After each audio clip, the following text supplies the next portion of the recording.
Hello Ruckers, today we're going to be talking about Cardingmill Valley and Long Mynd, both based in Shropshire. What you'll have here are a few routes that are really nice for rucking. You've got quite a wide open area at the top of Long Mynd. Long Mynd itself at its highest point is 546 metres, so it's a pretty good climb up.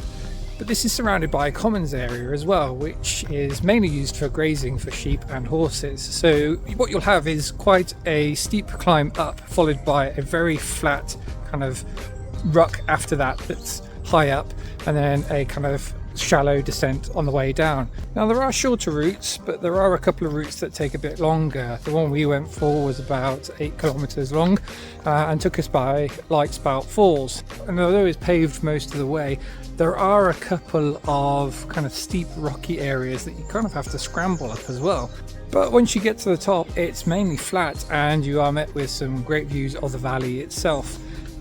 Long Mynd is actually derived from the Welsh meaning of long mountain, and I can kind of see why, because it is a wide expansive area.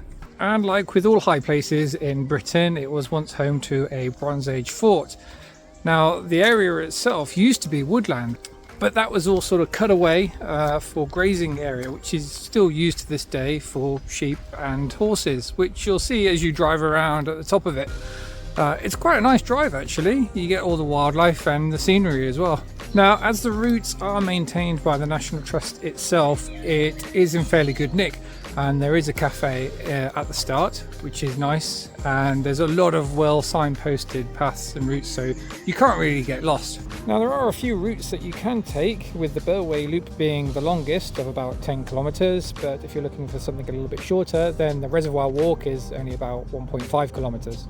What I will say though is that the weather can change quite quickly. Because you're out in an open area, it's best to go prepared.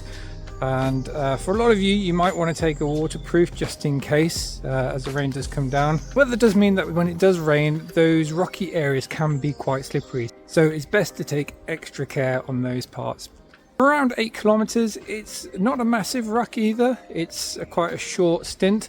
But still a very enjoyable one with a few challenges along the way. The descent down though is very easy and relaxing, but if you did want to go for a little bit of a run, it does open up at the top, so you can do that once you're in the commons of Long Mynd. And for those of you who are a bit more hardcore, there is a Long Mynd hike, which is a 50-mile race that you have to complete in 24 hours, usually taking place in October. So for any of you who are a bit more competitive out there, that's definitely worth a look. Just watch out for all the sheep.